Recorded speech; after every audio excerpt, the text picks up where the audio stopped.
De plannen van het zonwinningsproject bestaan al zo'n 10 jaar. Toen werd in de oude gemeente Gasterland-Sleert een intentie-overeenkomst sletten met het bedrijf Koninklijke Smals over zonwinning in de IJsselmar.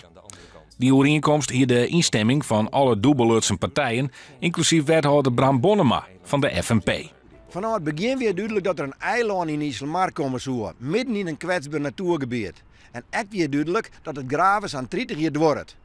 In de rin van de jaren binnen de verschillende plannen ter inzagelijn en die binnen ik wel aanpast vanwege de negatieve effecten die ze hebben op het milieu. Maar echt verzet is er nooit geweest.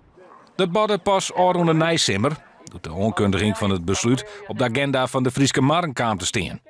Een actiegroep luidt hut onder bellen. En de politiek kwam onder druk te staan om geen toestemming van de winning te gaan. FNP loekt er nou consequenties uit.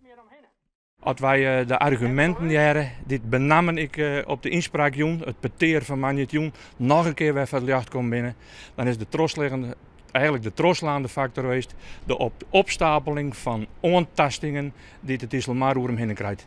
De coalitiepartners, CDA en VVD, zijn op zijn minst ongelukkig met de opstelling van de FNP.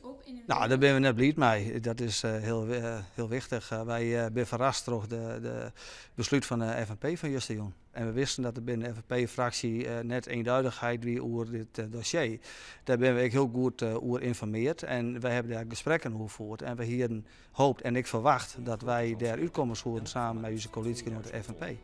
Bij de coalitievorming rond Simmer wie het zonwinningsproject net eens onderwerp van discussie.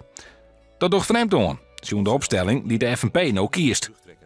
Wij hebben altijd gezegd, wij gaan ervan uit dat het project zonwinning een gelopen koers is. Daar hoeven we het net meer over te hebben. Daarbij spelen dat wij er altijd vanuit gaan binnen dat de Frieske Marren net ja zei, dan zei de minister wel ja.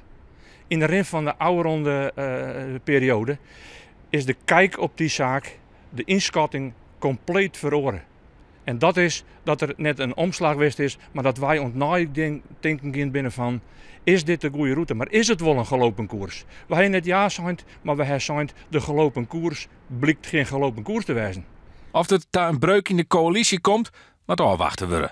Wat de FNP betreft is er geen enkele reden tot twijfel dat wij net in de coalitie oparbeiden willen. In het verleden had dat nooit een twijfelpunt geweest. En ik in de toekomst zal het wat de FNP betreft beslist geen twijfelpunt worden. Doet wel wat met ons. En we vinden het heel jammer. En we hier naar een oren verwachting van horen. En daarbij ben je ja, toch dat je zit van hier dat net oors kent. Hier we net met een ander beethouden kent en zijn mogelijkheden en oplossingen. En wij hebben ik voorsteld om nog eens even wat tijd te nemen. Maar ja, die tijd is dus net gunt.